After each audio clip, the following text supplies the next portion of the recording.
Evaluasi dan optimasi strategi bisnis. Pertama, kita harus mengevaluasi tujuan dan caranya. Jadi evaluasi dan optimasi strategi bisnis ini penting supaya kita tahu arahnya bisnis kita ini mau kemana dan tidak buang-buang sumber daya yang kita miliki. Karena sumber daya kita itu masih terbatas. Sebagai manusia biasa, kita harus memanage semuanya termasuk bisnis kita. Memang tidak akan 100% sama persis dengan apa yang kita rencanakan, tapi minimal kita sudah tahu urutannya harus seperti apa. Nah, yang pertama kita harus tahu dulu tujuan dan caranya dulu. Anda harus membuat ini jelas dan mudah dipahami oleh seluruh tim marketing kita. Jadi itu tujuannya untuk apa? Apakah untuk memperkenalkan bisnis kita atau apakah untuk mendapatkan penjualan secara langsung yang jangka pendek atau penjualan jangka panjang. Caranya bisa berbeda-beda. Kalau misalkan mungkin jangka pendek, kita bisa buat paket bundling atau dengan harga paket atau dengan subsidi silang. Tapi kalau dengan jangka panjang berbeda lagi caranya. Mungkin kita akan membuat program loyalitas pelanggan. Jadi tujuan sama caranya kita sesuaikan dengan apa yang kita rencanakan. Jadi kita cek apakah program marketing kita selama ini itu sudah sesuai dengan tujuan besar bisnis kita apa, atau tujuan jangka pendek bisnis kita apa. Silakan dicek kembali. Jadi tujuannya apa, lalu caranya boleh beda-beda. Jadi disesuaikan sama tujuannya. Yang selanjutnya yang kedua adalah pembeli potensial. Nah, yang perlu kita evaluasi lagi adalah pembeli potensialnya. Tidak semua orang yang tertarik itu benar-benar membutuhkan atau menginginkan produk atau jasa dari bisnis kita. Jadi jangan kepedean kalau semua orang butuh produk kita. Iya butuh, cuma siapa yang benar-benar butuh, itulah yang sebenarnya menghasilkan uang untuk kita, yang benar-benar akan melakukan pembelian dengan cepat. Karena kita berbisnis, jadi bisnis itu adalah membuat orang yang sudah tertarik menjadi benar-benar tertarik dan segera melakukan pembelian, agar cost kita bisa terpangkas, biaya kita bisa terpangkas. Biaya untuk handling satu pembelian itu akan jauh lebih murah ketika kita mempercepat prosesnya. Biasanya untuk produk-produk yang harga tinggi biasanya memerlukan waktu yang lebih panjang. Dengan waktu yang lebih panjang, otomatis cost produksinya, biaya untuk mendapatkan penjualannya akan meningkat. Nah, tugas kita adalah mencari tahu siapa sebenarnya pembeli potensial bisnis kita. Nah, ketika sudah tahu nanti, itu prosesnya akan jauh lebih mudah dan lebih cepat, sekaligus mengurangi biaya operasional kita. Lalu yang ketiga, ngecek jalur pemasaran. Nah, banyak orang ngomong banyak jalan menuju kesuksesan, namun perlu diingat ini, jalur pendakian yang membuat bisnis kita selamat sampai tujuan itu yang harus kita utamakan. Bener, mau kemanapun tuh sebenarnya tinggal tarik garis lurus aja. Cuma kalau tarik garis lurus kan rintangannya macam-macam dan kemungkinan selamatnya jadi kecil akhirnya.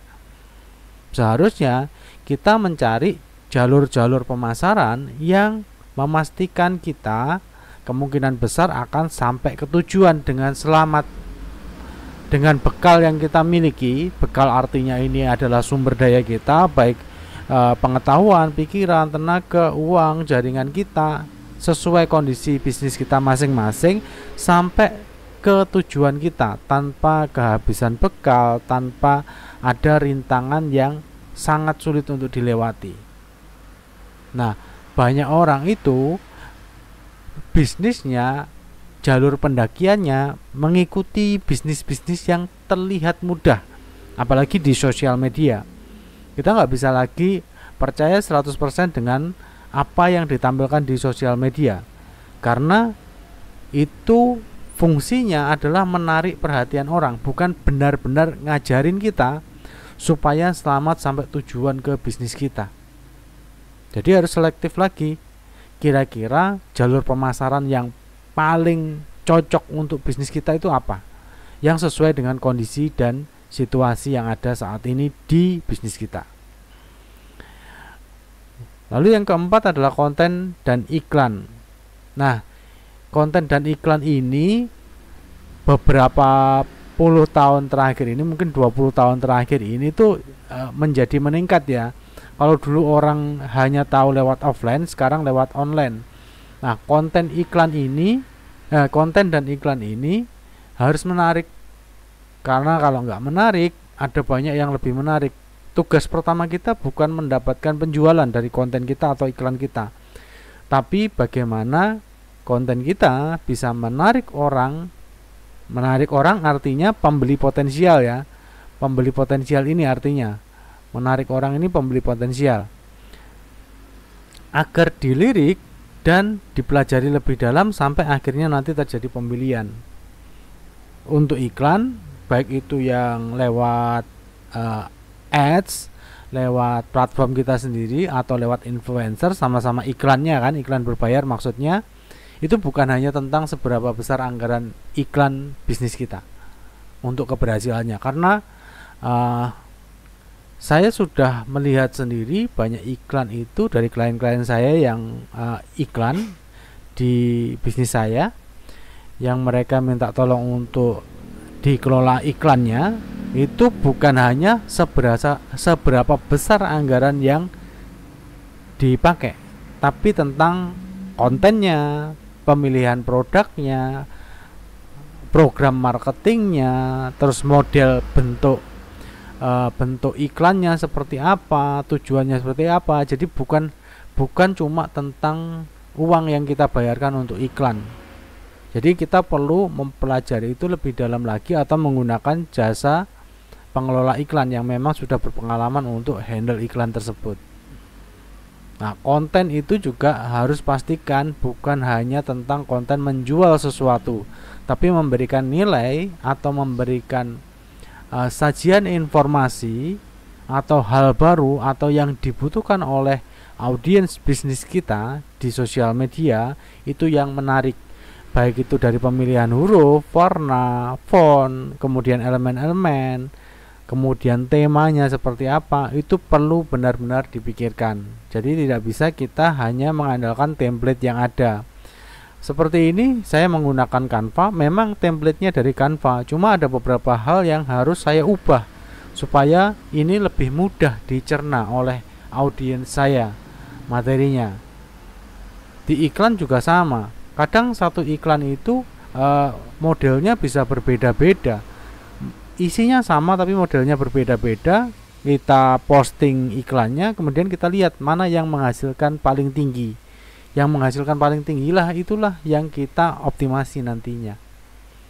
Kemudian yang keenam adalah kita ngitung ROI kita, return of investment. Jadi intinya tuh sederhananya pengembalian imbal hasilnya gimana sih kita investasi di marketing.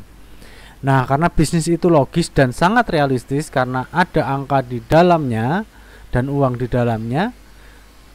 Sekarang coba pikirkan, ingat-ingat lagi, apakah imbal hasil dari uang yang sudah ada keluarkan di marketing selama ini itu hasilnya sesuai yang diharapkan enggak? Apalagi yang selama ini masih buta tentang strategi marketing, hanya mengandalkan iklan berbayar dan influencer. Enggak salah pakai influencer itu, tapi harus ada hitungannya.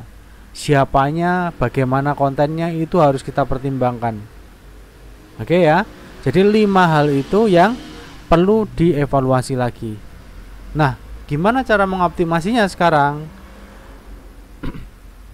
Yang pertama, kita harus fokus ke pengalaman pelanggan. Kita harus tahu celah-celah potensial yang dapat digunakan untuk masuk ke hati pelanggan. Kenapa hati? Kenapa bukan angka? Karena ini kita sedang mengoptimasi. Orang tuh membeli bukan hanya pakai dengan angka, dengan harga. Kecuali produk retail ya. Produk retail yang itu memang sensitif di harga. Biasanya marginnya tipis dan mungkin orangnya nggak akan nonton video ini karena sudah stabil, santai ya. Tapi untuk beberapa produk yang kebanyakan kita harus bisa masuk ke hatinya pelanggan. Karena inilah yang membuat orang itu tidak sensitif dengan harga. Yang selanjutnya adalah pengumpulan database. Jadi ini bukan dikira-kira pakai perasaan saja, ada berapa orang yang sudah beli, berinya berapa kali, apa yang membuatnya membeli, kapan dia membeli, tanggalnya, jamnya, itu perlu kita pertimbangkan semuanya. Jadi kita melihat datanya, kalau bisa semuanya sudah terdata. Jadi pembelian paling tinggi hari apa, jam berapa orang mulai chat, itu kita tahu. Nah, ketika kita tahu datanya, kita akan lebih mudah untuk membuat strategi lanjutannya. Jadi bukan kira-kira ya. Kenapa kok bukan kira-kira ya? Karena kita itu manusia, makhluk emosi yang sering tidak objektif dan lupa. Tidak objektif itu dengan pertimbangan perasaan tadi. Kalau kita sebagai pemilik bisnis ya nggak boleh pakai perasaan ya. Tapi kalau dari sisi pelanggan ini, umumnya pelanggan ini membeli dengan perasaan. Tapi kalau kita sebagai pemilik bisnis, kita harus logis dan realistis. Lalu yang selanjutnya gimana caranya? Kita harus menganalisis statistik konten. Jadi konten di media sosial itu ada data analitiknya, dibaca di sana, dipahami satu persatu. Kalau bingung nanti bisa ikut private program saya untuk sosial media. Nah, di media sosial ini adalah tempat kita itu tes ombak, tes pasar, eksperimen pasar. Kira-kira yang seperti apa sih yang disukai market itu? Nah, ketika kita sudah share konten di publik, nanti dari data yang masuk kita bisa lihat kira-kira market itu suka yang seperti apa untuk program marketing kita nantinya. Nanti dianalisa dari jumlah si data-data yang masuk dari kontennya. Lalu yang selanjutnya adalah riset produk penetrasi. Nah, marketing sehebat apapun, program sebagus apapun, kalau produknya salah, produk penetrasinya keliru, ya sama aja bohong juga. Meskipun bisa, tetap bisa jualan, berat untuk ngangkatnya. Nah, ciri-cirinya produk yang mudah diterima pasar atau produk penetrasi itu kayak gimana? Ciri-cirinya tuh mudah diterima oleh pasar dan permintaan terus meningkat sesuai dengan tren yang ada di lingkungan market potensial kita. Ciri-cirinya itu mudah diterima. Kalau produk kita susah diterima, berarti itu bukan produk penetrasi yang tepat. Kita harus edukasi dulu, kita harus ngeyakinin orang dulu, berarti itu bukan produk penetrasi. Nah, produk penetrasi itu apa? Silakan cek di bisnisnya sendiri-sendiri. Kira-kira apa ya produk penetrasi untuk bisnis kita ya? Misalnya sebuah toko buku, dia jualan buku di harga 50.000 sampai 100.000. Tapi kalau kita hanya jualan produk itu ya, orang yang ke situ ya orang yang benar-benar sudah potensial banget, dan itu butuh waktu yang lebih panjang. Nah, gimana caranya supaya mudah diterima pasar? Oh, berarti toko buku kita harus jualan produk lain. Produk alat tulis misalnya, yang semua orang itu membutuhkan, semua orang yang di target marketnya. Orang yang suka baca, suka nulis, biasanya butuh alat-alat tulis. Nah, itu yang harus kita jadikan produk penetrasi untuk awal, untuk program promosinya. Contohnya seperti itu. Lalu yang berikutnya, setelah kita riset produk penetrasi, baru kita buat program buat program pemasaran. Membuat pelanggan menomorduakan harga. Jadi intinya itu kembali lagi ke hati pelanggan ini. Gimana program pemasaran kita ini nanti itu bisa membuat pelanggan menomorduakan harga dan promo untuk terus membeli dari bisnis kita dan merekomendasikannya ke orang lain. Baru setelah itu kita buat program marketingnya. Nah, terus sekarang langkah-langkahnya gimana? Yang pertama, kita eliminasi dulu. Segera selesaikan bisnis Anda dengan pelanggan yang merugikan. Kan pelanggan itu nggak semuanya bikin kita happy kan ya. Ada yang justru membuat kita itu banyak habis waktu, tenaga, pikiran. Padahal belinya juga nggak banyak juga. Tapi rewel macem-macem lah. Tetap pembeli adalah raja. Cuma kalau sampai ngeribetin, ingat raja itu nggak ada yang ngeribetin ya. Raja itu yang nggak ada yang ngeribetin, dia maunya bypass cepet-cepetan, yang penting keinginannya terpenuhi, dia bayar sesuai harga, selesai. Dan raja nggak ada yang nawar-nawar atau apalagi minta diskon ya. Jadi segera eliminasi pembeli-pembeli kita yang memang itu merugikan kita. Meskipun kita dapat duitnya, tapi kalau duit yang kita dapat jauh lebih kecil dari effort yang kita keluarkan, lebih baik dieliminasi aja. Yang kedua, produk penetrasi. Jadi setelah eliminasi pembeli yang merugikan, kita ke produk penetrasi.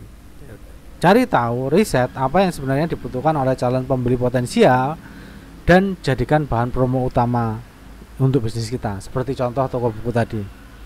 Lalu kemudian tes pasar dengan mengumpulkan database pembeli masa depan, bisnis kita akan dapat calon pembeli potensial nanti dari perhatiannya mereka. Jadi kita ngumpulin database pembeli kita itu siapa aja. Jangan biarin kita cuma ngelihat orang datang banyak rame, jual beli bayar selesai. Kita nggak tahu siapa mereka dan kita hanya berharap mereka datang lagi. Tidak seperti itu sekarang.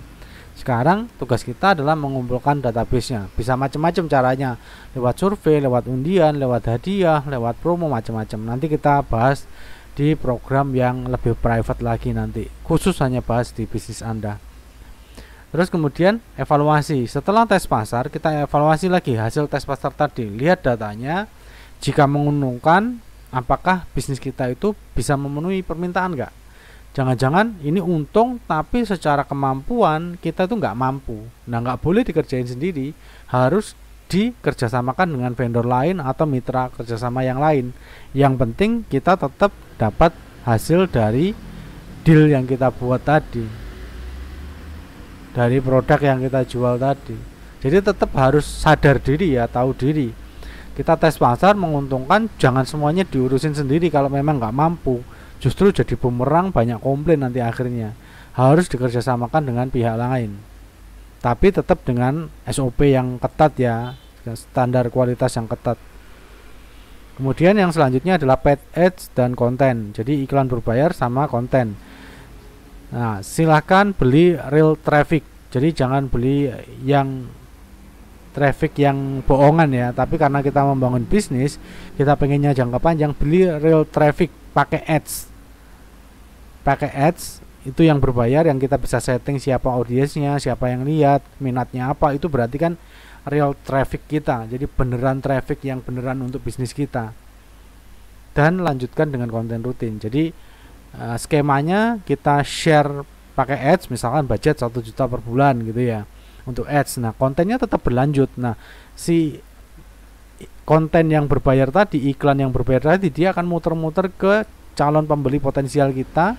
Nah, nanti calon pembeli potensial kita juga akan lihat konten kita. Jadi saling melengkapi. Yang selanjutnya setelah itu adalah mengukur keberhasilan. Jadi kita harus tes dan ukur ya. Hitung berapa jumlah profit uang yang dihasilkan dari bisnis Anda setelah dikurangi biaya-biaya. Apakah itu sudah sesuai dengan apa yang Anda harapkan? Sudah layak, sudah pantas? Coba pikirkan lagi. Kalau itu masih belum maksimal, belum sesuai dengan harapan Anda, ayo kita tingkatkan. Kita evaluasi strategi marketing bisnis Anda, kita optimasi strategi marketing bisnisnya nanti.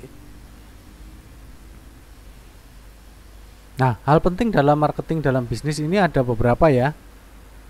Ini ada lifetime value per customer, akuisisi pelanggan, merek, kredibilitas. Terus kemudian ada inovatif, solutif, kualitas tim bisnis, alokasi dana marketing. Nanti penjelasan detailnya di program Market Insight ya untuk ini ya, karena ini panjang. Nanti videonya terlalu panjang. Oke, saya rasa itu. Terima kasih. Wassalamualaikum warahmatullahi wabarakatuh. Yang mau join kelasnya ada Market Insight ini, silakan nanti jadwalnya nanti silakan cek di deskripsi ya, karena nanti tanggalnya bisa beda-beda. Jadi normalnya adalah 200.000, kalau join sekarang 1 minggu sebelum kelas berlangsung adalah 99.000 plus 14 hari coaching gratis. Karena saya paham benar bahwa setiap bisnis itu berbeda. Terima kasih sekali lagi. Wassalamualaikum warahmatullahi wabarakatuh.